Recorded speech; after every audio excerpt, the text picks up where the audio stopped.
Choice Hotels get you more of what you value. Here's a little tune to help you remember. Same drive, different day. Don't you wish you were getting away? Pack your bags and come on through. Texas, Ohio, Alaska, we're up there too. Comfort Inn, it's calling your name. Save on the stay. Oh, and free waffles are yours to claim. Well, I hope you like my little song. Book direct at choicehotels.com. Adobe Firefly is the all-in-one creative studio with AI-powered image and video editing for today's creative process. Built for creators of every kind, Firefly helps you generate, edit, and experiment fast. Because the asks aren't getting smaller, the budgets aren't getting bigger, and the timelines, oh yeah, still tight.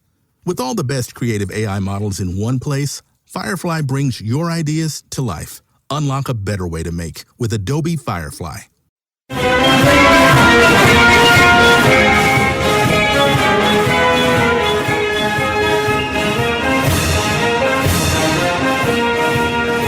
This is the Stone Zone with Roger Stone. People love him and respect him. Roger Stone. Now, get in the zone. It's the Stone Zone. Here's Roger Stone. You are now diving headfirst into the Stone Zone. Well, I was one of the first in the country to call this, but Colombia has now delivered victory for the conservative populist realignment that is sweeping Latin America. Over the last year, we have seen conservatives move into positions of power through democratic elections in Argentina, Peru, Chile, Honduras, and I predict Guatemala is next. Now, Colombia has elected a Trump-backed lawyer, Abelardo de Espriella, who won Sunday's presidential runoff over left-wing Senator Ivan Cepeda, according to preliminary results. With all ballots now counted, de la Espriella captured 49.66% against Cepeda's 48.7%, a margin of roughly 248,000 votes. Known publicly as the Tiger, de Espriella came out of nowhere, gathered the 2 million signatures necessary outside their party structure to get his name on the ballot, and campaigned on restoring law and order, confronting armed criminal groups, lowering taxes, expanding energy production, and reducing the size of government. His victory ends 4 years of leftist rule under President Gustavo Petro, who was constitutionally barred from seeking another term. Petro is also famous for having sex with trannies, but that's another story. Petro and Cepeda have questioned, of course, the preliminary count and called for scrutiny, even claiming, most improbably, that Israel had somehow hacked the voting count. Bottom line of their protests, they lost. It's all absolute hogwash. Petro, of course, has been a vocal opponent of President Trump, releasing unhinged diatribes against Trump publicly and colluding, I should say, with other leftists in the region in an attempt to halt the success of the Don Roe doctrine. The result in Colombia follows a broader regional rejection of socialist failure. As I said, conservative governments candidates have gained ground in Argentina, Chile, Honduras, Peru, El Salvador, and now Colombia. Up next, Guatemala. President Nayib Bukele's dramatic crackdown on violent gangs has shown voters that determined leadership can restore public safety, while Argentina's Javier Milei has challenged the spending, inflation, and debt produced by decades of left-wing economics. For Washington, Colombia's turn offers a strategic opportunity. A conservative partner could strengthen the fight against narco-trafficking, resist Chinese influence in this hemisphere, promote free enterprise, and rebuild regional security. It appears that the Trump effect is spilling over to other countries in this hemisphere. People across our entire hemisphere are ready to make the Americas great again. This is the type of renaissance we need to create stability, needed to reshore jobs, take industry back, and foster a broad prosperity that will last for many decades to come. Meanwhile, Vice President J.D. Vance led the American delegation into high-stakes peace talks in Iran on Sunday, carrying President Donald Trump's message that diplomacy is welcome, but America's strength is not negotiable. Meeting at Switzerland's Bergenstock Resort, Vance joined White House envoys Jared Kushner and Stephen Witkoff for the first round of U.S.-Iranian negotiations since April. Officials from Pakistan and Qatar served as mediators. The talks are expected to begin a 60-day process aimed at restricting Iran's nuclear program and easing regional tensions. But there are certainly hang-ups regarding this tenuous peace process. I urge you to sit back a bit and not jump at everything you see at social media, because there's a great deal of disinformation out there. But I think, for instance, Iran has claimed that Israel violated the ceasefire through operations in Lebanon. Before meeting Iranian representatives, Vance confirmed with the prime ministers of Pakistan and Qatar, along with Pakistan's military commander. He said the moment presents a choice.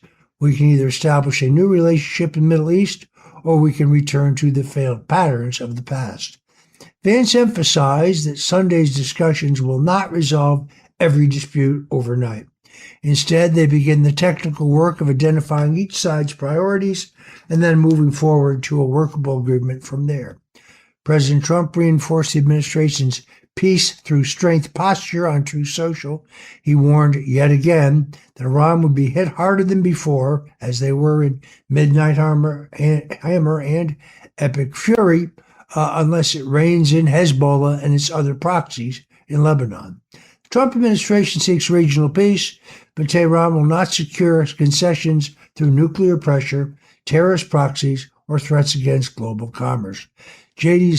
Vance understands this better than few others and is remarkable in articulating the America First foreign policy. I told him so in a text exchange day before yesterday. The peace process is in good hands with him, taking a greater leadership role in winding down the conflict with Iran. We all pray that the MOU will lead to a lasting peace. Meanwhile, the reviled British Prime Minister, Keir Starmer, is being forced to resign. Starmer announced his resignation Monday, brought down by a Labour Party revolt after less than 2 years in office. Starmer will remain Prime Minister until Labour selects a successor.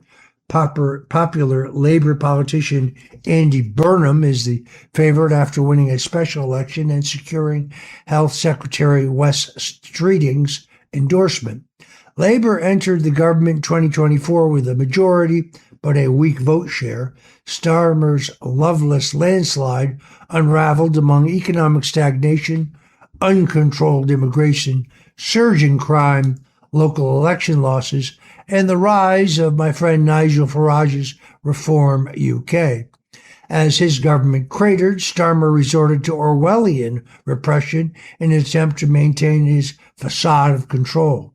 Ahead of my friend Tommy Robinson's Unite the Kingdom rally in May, his government blocked 11 foreign conservative figures from entering Britain, declaring their presence to be for the public good.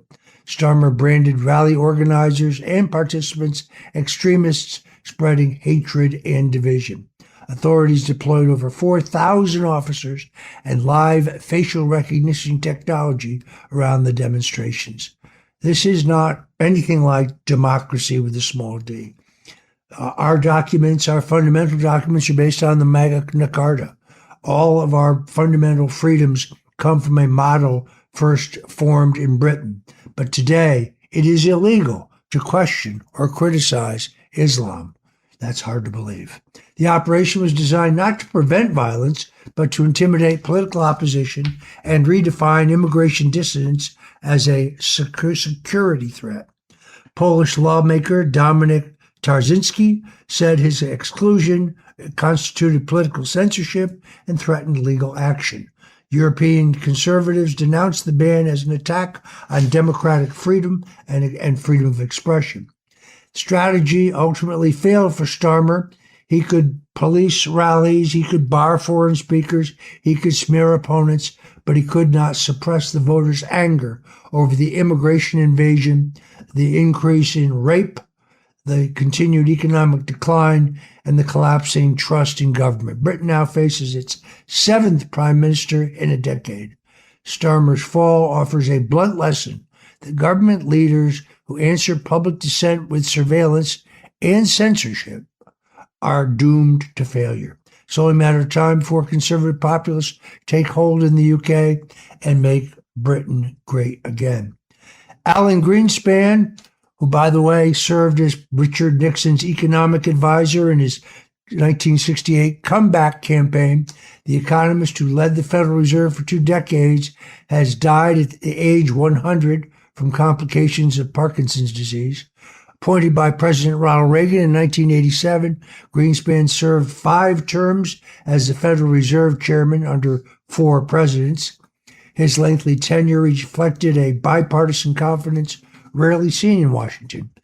Greenspan became known as the Maestro while overseeing years of historic growth. He guided monetary policy through the 1987 stock market crash, the technology boom, and the shock following September 11th. A committed defender of markets and private property, Greenspan was closely associated with novelist and philosopher Ayn Rand.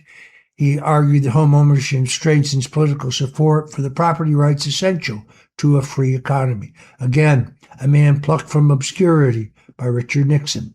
However, Greenspan's record was not without controversy. Critics blamed low interest rates and financial deregulation for helping inflate the housing bubble that burst after his retirement, contributing to the Great Recession and the era of quantitative easing and massive inflation that followed. Greenspan acknowledged that he had underestimated the ability of financial institutions to police themselves. After leaving the Fed, that was in 2006, he founded Greenspan and Associates, remained an economic commentator. Greenspan was a free market intellectual who, unlike Jerome Powell, who was a lawyer and not an economist, took his role as Fed chair seriously and cared about his country. That will be Alan Greenspan's legacy, but still, even the most noble of men cannot be trusted with that level of power. No one man or oligarchy of bankster elites should ever control our interest rates and our monetary supply. That's why I agree with former Texas Congressman Ron Paul and say it's time to end the Fed. Meanwhile, the Supreme Court unanimously last week said that federal prosecutors cannot charge a Texas man with a felony for possessing a handgun in his home while he occasionally used marijuana. The case involved one Ali Daniel Himeni, a dual U.S.-Pakistani citizen born and raised in Texas. In 2022, FBI agents raided his family home in Lewisville, Texas, as part of a national security investigation into suspected ties to Iran's Islamic Revolutionary Guard Corps. During the search, however, agents found a handgun, roughly 60 grams of marijuana, and a small amount of cocaine. Himeni told agents he smoked marijuana about every other day. Prosecutors charged him solely under 18 U.S.C. 922, the federal statute that prohibits unlawful users of controlled substance from possessing firearms. They did not pursue charges, by the way, related to the cocaine or alleged that he was armed while impaired. Justice Neil Gorsuch authored the court's opinion. Lower courts dismissed the indictment. The Fifth Circuit held that the charge violated the Second Amendment under the framework established in the New York State Rifle and Pistol Association during Bruin decision. The Supreme Court agreed. Justice Neil Gorsuch wrote the opinion for the court. The government defended the statute by citing historical laws disarming habitual drunkards. The court found these analogies to be unpersuasive. 19th century statutes generally required a specific judicial determination that the individual was dangerous or otherwise incapacitated. It is now clear one can smoke marijuana while owning a firearm.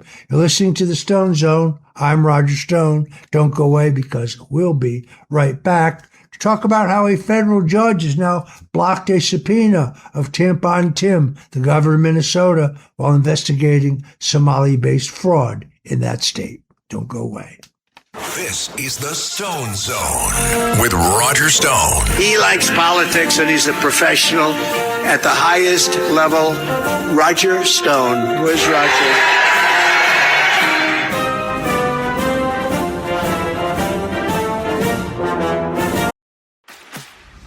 This episode is brought to you by Fox One.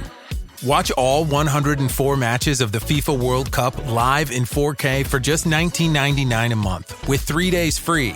Build your own multi-view, choose up to 3 streams, and follow player spotlights. Stay on top of every moment with live stats, highlights, and instant replays. The FIFA World Cup, streaming live on Fox One. Offers are subject to change. See fox.com for complete terms and conditions. Honey, what are you listening to? Mom! Your teen might not share everything with you, but teens share everything with each other. And certain everyday behaviors, like sharing food, drinks, or kisses, could mean sharing bacteria that can cause meningococcal disease, known as meningitis. Although meningitis is uncommon, about 1 in 10 who develop it will die. Ask your teen's doctor about missing meningitis vaccinations. Learn more at meningitis.com. Vaccination may not protect all recipients. Sponsored by GSK. Suffering from dry, tired, irritated eyes? Don't let dry eyes win. Use Systane Pro. It hydrates, restores, and protects dry eyes for up to 12 hours. Systane Pro. Triple action dry eye relief. Need a laptop that's built to perform and designed to last all day? Select Windows 11 PCs starting at $499.99 are now at Best Buy. Learn more at bestbuy.com. Best Buy. Imagine that. The Stone Zone. Entertaining and informative. On the Red Apple Podcast Network.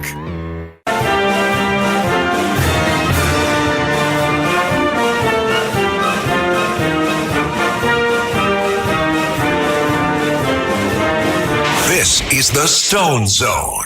Now, get in the zone. It's the Stone Zone. A man who's gone through hell, but he's kept going and he's smart and he's strong and people love him. Not everybody, but people love him and respect him. Roger Stone. Where's Roger Stone? Here's Roger Stone. Welcome back into the Stone Zone. A federal judge has blocked Justice Department subpoenas seeking records from Minnesota Governor Tim Walz over alleged obstruction of federal immigration enforcement.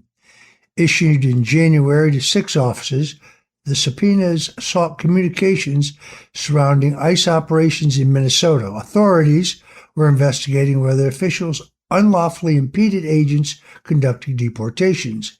An example of how the judiciary works to impede border security, U.S. District Judge Patrick Schlitz ruled that the subpoenas lacked an investigative purpose. He said they were intended to coerce Minnesota officials into assisting with civil immigration enforcement and retaliate against them for refusing. The judge seems to have missed the point that, of course, that is the law. Walz called the decision a victory for democracy, accused President Donald Trump's Justice Department of targeting political opponents. Extremist Muslim Attorney General Keith Ellison claimed the justice system had been weaponized. Minnesota's sanctuary policies created an environment where federal agents face protests, harassment, and alleged obstruction while enforcing laws passed by Congress. Cops were reportedly being ordered to stand down by Walz and the Attorney General Ellison, while the city of Minneapolis devolved into anarchy and chaos.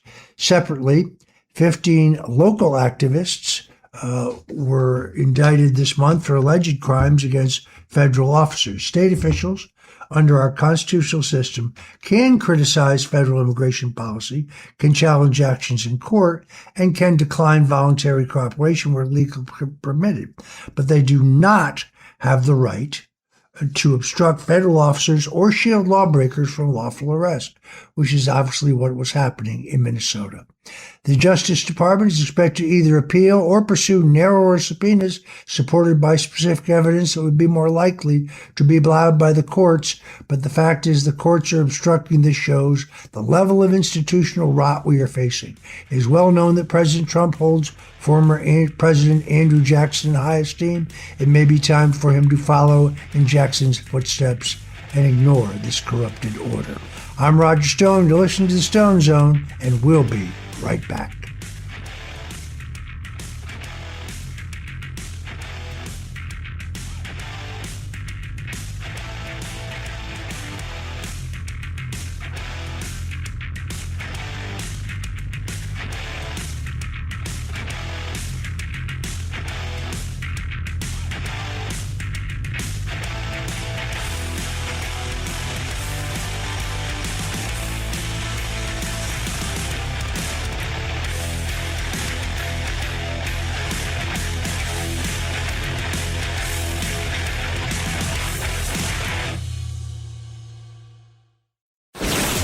The Stone Zone, entertaining and informative. On the Red Apple Podcast Network.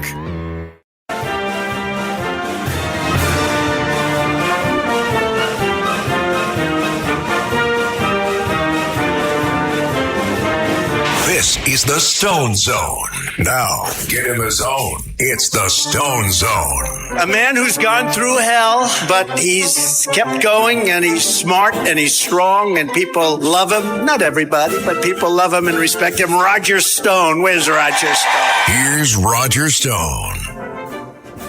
Welcome back into the Stone Zone. Well, a Florida nursing home owner has pled guilty in a massive diploma fraud scheme that put thousands of unqualified people on a pathway into America's healthcare system. The Justice Department says Carlene Norius, 52, conspired to sell 3,000 fraudulent nursing diplomas and transcripts through 2 South Florida schools between 2018 and 2025. Buyers had not completed the required classroom instructions or clinical training for registered nursing, practical nursing, or for a bachelor's degree in nursing. Yet the fake documents allowed them to sit for national licensing examinations. Even more alarming, roughly 2,274 buyers passed those exams, obtained nursing licenses, and found healthcare jobs across Florida and other states. Both schools have been shut down. Norius pled guilty to conspiracy to commit wire fraud and conspiracy to launder money. She faces up to 20 years in prison. I heard about this on Father's Day dinner night from my daughter, who is a registered nurse in Florida. She must now be fingerprinted and take a new exam because of this massive scandal. The case is part of Operation Nightingale, a multi-state crackdown that previously uncovered more than 7,600 fake nursing diplomas issued by 3 South Florida schools. The scandal shows that bureaucratic credentials and test scores cannot replace real education, supervised clinical experience, and personal integrity. America may face nursing shortages, especially in rural communities, but lowering standards, tolerating fraud, or flooding the system with foreigners is not the answer.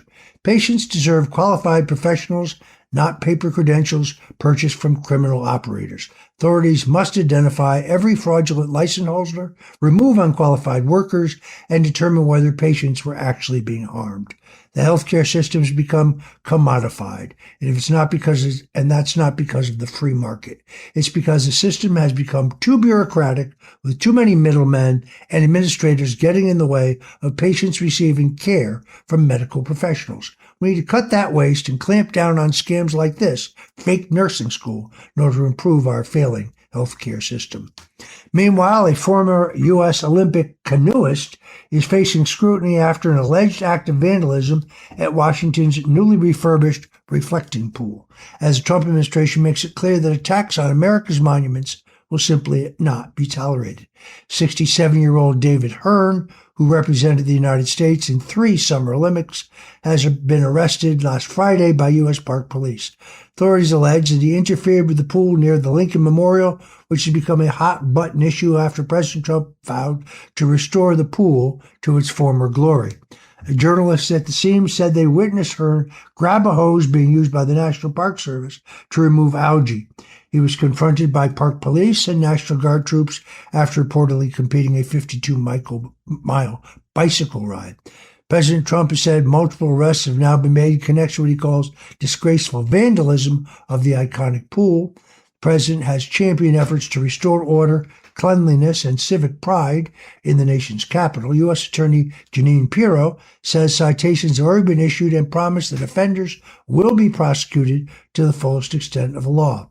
If these allegations are true, and if this former U.S. Olympian did in fact vandalize the reflecting pool, it just shows how far Trump derangement syndrome, through the propaganda sewer of the radical left, can warp the minds of even those who once loved their country. Nevertheless, these sorts of acts cannot be tolerated, and all found guilty of vandalizing our national symbols and monuments must be made into swift examples. This idea of implanting algae into the reflecting pool, or chemicals that would peel the new paint job. These are outrages that must be prosecuted. Otherwise, if we don't, we risk another BLM-style uprising in the future. Meanwhile, U.S. Senator Ruben Gallego, a Democrat from Arizona is facing scrutiny over campaign spending that reportedly financed family travel, child care, and a Super Bowl outing, including tickets. According to Politico's review of financial records, Gallegos used leadership PAC money for trips to Miami, Chicago, Disneyland, and Disney World. Filings also show his PAC and his campaign committee reimbursed more than $18,000 in child care expenses since 2019. Fundraising committee formed with disgraced Congressman Eric Swalwell also funded Gallegos' 2023 Super Bowl outing with his wife. A source familiar with the spending accused Gallegos of treating campaign accounts as a personal slush fund and using donor money to support a luxury lifestyle. Gallegos did not dispute the figures. The senator says his spending is lawful. Federal laws allow campaign funds to cover travel, events, food, and child care when connected to political activity. Leadership PACs operate under broader rules and are not subject to personal use prohibition governing candidate committees. However, legality is not the only standard. Donors deserve to know whether their contributions advance political principles or underwrite campaigns, politicians, vacations, and family conveniences. Washington's habit of exploiting loopholes while Americans struggle with child care bills have fueled the kind of severe distrust we see in our political system today. Gallegos insists lawmakers from both parties travel with their families and use permitted child care reimbursements. Perhaps that's true, but it doesn't make it right. The defense will not settle the ethical question. Gallegos is exploiting loopholes in order to live high on the hog on his donor's dime. You wonder who he'll be beholden to when it comes time to vote. The same kind of special interest he relies upon for this garish lifestyle. That's who. If this sort of slush fund is not illegal, Gallegos must receive his comeuppance from the voters. They should remove this dirtbag from office because he's corrupt and he cannot be trusted. Meanwhile, the Trump administration is reporting 13 consecutive months without a single catch-and-release case at our southern border. No migrant apprehended at the border has been released into the United States, the lowest figure recorded in more than 3 decades. The result marks an incredible reversal from the Biden years, when lax enforcement and mass releases encouraged an unprecedented surge. An estimated 10.3 illegal immigrants crossed the border between 2021 and 2024. Homeland Security Secretary Markwayne Mullin credited President Trump's leadership, declaring that the days of catch and release are over. He said the administration is enforcing the law, rapidly returning illegal immigrants to their home counties, and defending America's safety and sovereignty. Customs and Border Protection Commissioner Rodney Scott, the administration's enforcement policies are also producing gains in drug interdiction and trade enforcement. In May alone, agents reportedly seized nearly 800 pounds of fentanyl, poison responsible for devastating families and communities through tainted illegal drug supplies. Over the past 4 months, monthly marijuana seizures averaged less than 37,000 pounds, 61% higher than monthly average reported during the Biden year of 2024. The CPB also intercepted 2 million counterfeit products worth more than $400 million in May. Agents blocked roughly 250 shipments valued at $440 million. The Biden administration was happy to let all this contraband over our border as long as it hastened the demographic downfall of America.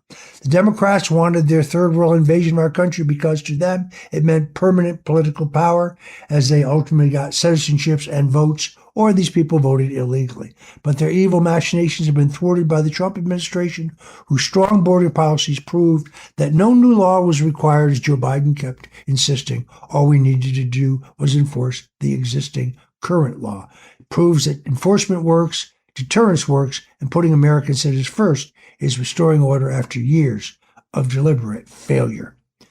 Meanwhile, America's energy debate is no longer centered around silliness or climate change policy. It's now about national survival, military readiness, and defeating China in the race for industrial dominance. Artificial intelligence, chip plants, shipyards, weapons factories, and military bases require abundant electricity around the clock, yet America's grid remains vulnerable to cyber attacks, sabotage, transmission failures, and extreme weather. Intermittent wind and solar power cannot provide the dependable baseload energy a global superpower power requires. And even globalists like Bill Gates are beginning to recognize that sad reality. Small modular nuclear reactors, or SMRs, offer a conservative solution. These factory manufactured reactors can provide reliable power to defense installations and AI campuses. Placing reactors behind the meter could reduce independence on transmission networks and keep operations running during emergencies or conflicts. Energy independence means refusing dependence on foreign powers for critical fuel. China is moving rapidly in the avenue of nuclear energy development, and nuclear capacity tripled in China from 2014 to 2023, and Beijing plans to export reactors across its Belt and Road network. America can't afford a decade of studies, demonstrations, or regulatory paralysis. NuScale Power currently holds Nuclear Regulatory Commission design approval for a new nuclear reactor under the licensing framework. Its collaboration with the Tennessee Valley Authority and with Entra One Energy could support up to 6 gigawatts of capacity. America must use every dependable resource, including fossil fuels, renewables, and yes, advanced nuclear power. But nuclear reactors deserve urgent deployment. If America does not rapidly develop nuclear energy, we will undergo serious hardship as the new technology-driven economy puts a greater demand on the need for cheap, abundant energy. Nuclear was resisted for years due to misaligned fears and the need for a few to create artificial energy scarcity for their own power grabs. We can no longer afford that nonsense. It's time to put billions into nuclear development immediately to secure America's future as the top world power. Meanwhile, New York School Board's vice president and drag performer is facing federal child pornography charges after authorities reportedly and allegedly discovered the disturbing material on his phone. Travis Longo, vice president of the Cazenovia School District Board of Education, has been charged with receiving and possessing child pornography. Federal prosecutors allege his phone contained images and videos depicting the sexual abuse of infants. The material was discovered following his arrest by New York State Police, after which federal agents took him into custody. State authorities initially charged Longo with 4 counts of endangering the welfare of a child. Investigators allege he engaged in a pattern of sexually explicit communications with a child younger than 12. Longo was elected school board vice chairman in 2024. He also founded the Cazenovia Pride Fest, was reportedly the first drag performer elected to public office in the United States. Cazenovia Pride Incorporated has now canceled this year's festival, ended associated events, and severed ties with Longo, announced it will dissolve. This is similar to the many instances in which Drag Queen Story Hour participants, where perverted cross-dressers read books to kids in places like libraries and even churches, were exposed to child predators. The idea this movement is to be left alone is a lie. It should be exposed. This organized movement is about enabling predators and giving them access to children, and that has been proven time and time again. If one wants to live their lifestyle in private, I'm a libertarian. So be it. But when it comes to public and involves children, that's when it becomes a problem. We need to root out this from our society. This is not about freedom. This is about protecting vulnerable individuals. Took 9 months to remove one illegal alien from the voting rolls. Maryland has quietly removed convicted illegal immigrant Ian Roberts from its voter rolls 9 months after the Maryland Freedom Caucus exposed his registration. There was no press conference, announcement, or acknowledgement. Roberts was removed only after being convicted and sentenced on federal charges connected to falsely claiming United States citizenship. Roberts, a national overstayed student visa and faced a final deportation order, reportedly remained registered in Maryland despite leaving the state more than a decade ago. He later served as superintendent of an Iowa school district. Documents obtained by watchdog groups showed that Roberts affirmed under penalty of law that he was an American citizen on his voter registration forms. That evidence undercuts the claim commonly floated out there by fraud-complicit Democrats that non-citizens appear on voter rolls only because of bureaucratic errors.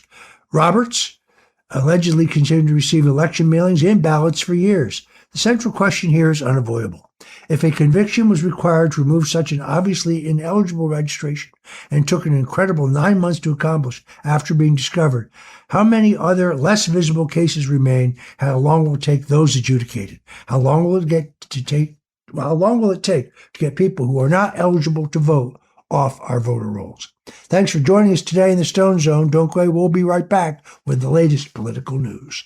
This is the Stone Zone with Roger Stone. He likes politics and he's a professional at the highest level.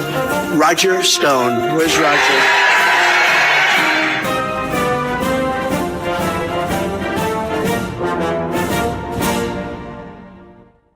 And we're live on match day as Doug reaches for a buffalo wing. He's got it! Oh, and he's gone for a can of Pepsi too! What a finish! There's no doubt about it. It just tastes better. Match days deserve Pepsi. The Stone Zone. Entertaining and informative. On the Red Apple Podcast Network.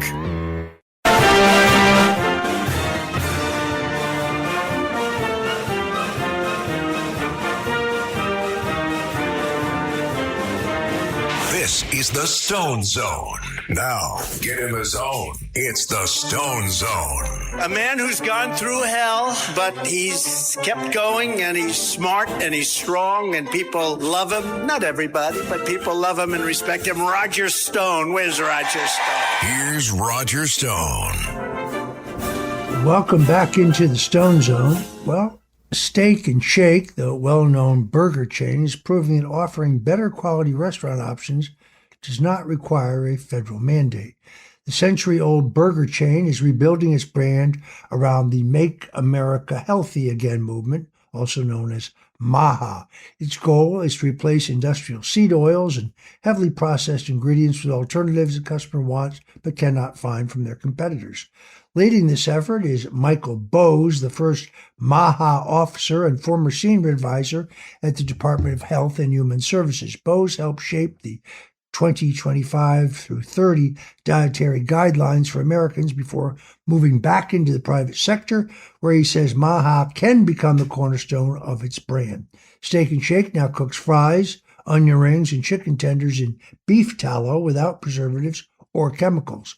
Companies pledge to use 100% grass-fed beef, switch to butter and A2 milk, and serves Coca-Cola made with cane sugar instead of high fructose corn syrup. It also has removed all microwaves. The transition is not complete, of course. Steak and Shake acknowledged some frozen products still encounter vegetable oil during manufacturing and says employers are working diligently to eliminate that too.